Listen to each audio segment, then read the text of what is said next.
I wanted to talk to you today about sleeping with our babies and our children and all of that. But before we talk about how to get our children to sleep better and longer and all of that, can you talk to me about what exactly it means to sleep through the night? I think sometimes parents are confused as to what we can expect of our babies and our children. Well, sleeping through the night is a definition that really depends on what your expectations are. Some people think that that means only waking up once and having a quick feed and going back to sleep. And some people mean, no, I'm going to say goodnight to my baby at 7:30 and I won't see my baby until 7 o'clock the next morning. So there's great variability in what sleeping through the night actually means for people. Definitely. I found that to be the case as well. I have two children. I have a 4-year-old daughter and a 5-month-old son. So I'm in the middle of it. Yes, you are. You're busy. Yes. But, I've noticed, I don't know, I think I've just been lucky because my kids are great sleepers. So I have a hard time even speaking to it because I haven't been through the rough parts. But I don't know if that actually has anything to do with what I've done or just the fact that I got good sleepers, which I think happens sometimes. So what can parents do, though? What are some of the things that we can do to help transition our children into that longer sleep period, whether it's 6 hours or 12 hours or whatever works for us? Right. Well, I have 4 main tips that I want all parents to understand about baby and sleep. Number 1, be patient. You have to be patient with yourself and your baby, and do your best not to compare your baby to others. Second, make sure that feeding comes first, that your baby's feeding at regular intervals and growing appropriately. Next, create a dedicated sleep space. That means a quiet, dark place that's consistent so your baby knows, okay, it's sleep time. And last, when a parent is ready and they think their baby is ready, put your baby down sleepy but awake and see how much he or she can do by themselves so that they can start putting themselves to sleep independently once a day. Perfect. Okay, so I have two things to that. One, when you talk about feeding, do you follow a different schedule or routine for breastfed babies versus formula-fed babies? Is there a difference in your studies? Well, in terms of feeding, I always refer parents to a lactation consultant or a registered dietitian. And actually, the team at Gerber Good Start has free consults with registered dietitians as well as a lactation consultant. So parents can talk to them if they have feeding concerns or questions. Perfect. Because I just know, like, for my son, he's going through, he's been a great sleeper. He's slept from 8 a.m. and he only wakes up once. And in my opinion, that's a great sleeper. Yeah. That's my expectation if he's meeting him. But, right around 5 months, they have all these developmental milestones. And now all of a sudden he's waking up 2 or 3 times at night, and I guess, and again, though, this is my opinion and what I found with my kids, it works is just to push through that and to meet his needs because I feel like, okay, maybe he needs to eat more right now because he's growing or whatever. And I found that if I do that, after a few days, it tends to settle back down.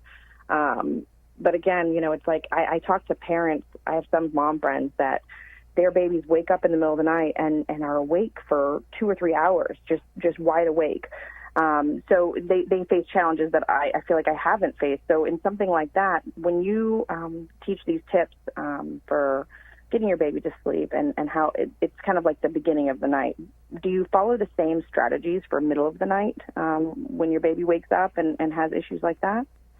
Well, it's so interesting that you bring that up. You're talking about the great variability amongst babies, right? And that's exactly why I'm so excited to be partnered with Gerber Good Start, because I can offer free of charge one-on-one consults so parents can tell me all about their particular situation, their baby, what's going on in their household, so that I can help them with their unique situation, because all babies are unique and individuals, and when I can talk to people one-on-one, I can get so much more information and help them out.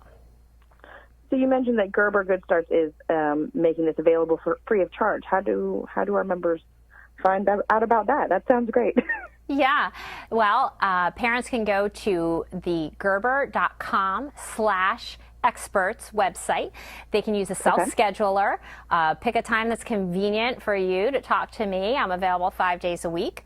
Or they can call the Gerber Parent Resource Center. That number is also on the website, and they can schedule it for them if they prefer. Perfect. And the other thing you kind of mentioned, for at least one sleep session, I guess, a day to do this process, because that's, as a parent, you want your kid to sleep through the night, but you also want them to be adaptable, right? What if life changes? I always hear routine rather than schedule, which I think is a good policy. So would you say maybe focusing on that night sleep as being home and being in that place, whereas with naps, maybe I don't know, I guess I'm finding this now being the second child that we're on the go a lot more and we can't always be home in his sleep environment for naps. And just like having that, how can you create good sleep habits at night, but then that also transition over to daytime naps that are inconsistent maybe? Right, so you're juggling a lot, right, with 2 children at different ages. And it is important to respect daytime sleep because those naps really do help nighttime sleep as well. It's sort of chicken and egg. Nighttime sleep leads to better naps, and better naps lead to nighttime sleep as well. So it can be tough, but it's important to try and do your best to schedule things so that we can still respect a baby's need to nap, which is pretty frequently in those first few months. Okay, so here's a question for you that people always say, let sleeping babies lie. Do you agree with that? Well, there's such variability depending on the age of the child and what's going on. Keeping them on a consistent sleep schedule is important. So it really depends on what's going on. But in general, keeping that schedule is an important part of having a baby sleep well. Well, I like that answer because I think today, people hear the word sleep training and some people have very strong opinions one way or the other about it. It can be seen as this horrible thing, but I like your approach, how it sounds like you at least will tailor to the various babies, because that's so true. One size does not fit all with infants, with children, with people in general. And so I think there's no reason to be afraid of sleep training. You just need to find the tools that work for you and your child. Well, exactly. You hit the nail on the head. So what I do, my job is really to work with parents one-on-one to see what makes sense for them, their baby, their family, because the situations are so unique. And it sounds like you're really in tune with your baby and what they need at night right now. And then you sort of know that in a little while it's not going to be the case. So yes, being flexible is really important. Great. I love this. This is good. Well, I forgot to even introduce myself. We're with EverydayFamily.com, and we've got about 4 million members, and I know that sleep is just one of the most important things to get right with your kids so that you can have sanity in your early days with them and be able to enjoy them. So I really appreciate you coming on here and talking with us. And can you, just one more time, share how we can our members can reach out to you? Absolutely. Parents should go to gerber.com/experts. Use the self-scheduling tool if you'd like to make a one-on-one free consult with me, or call the Gerber Parent Resource Center, and that number is on the gerber.com website as well, and they can schedule it for you. Perfect. Thank you so much. I really appreciate it, Christina. Thank you. Have a great one. You too.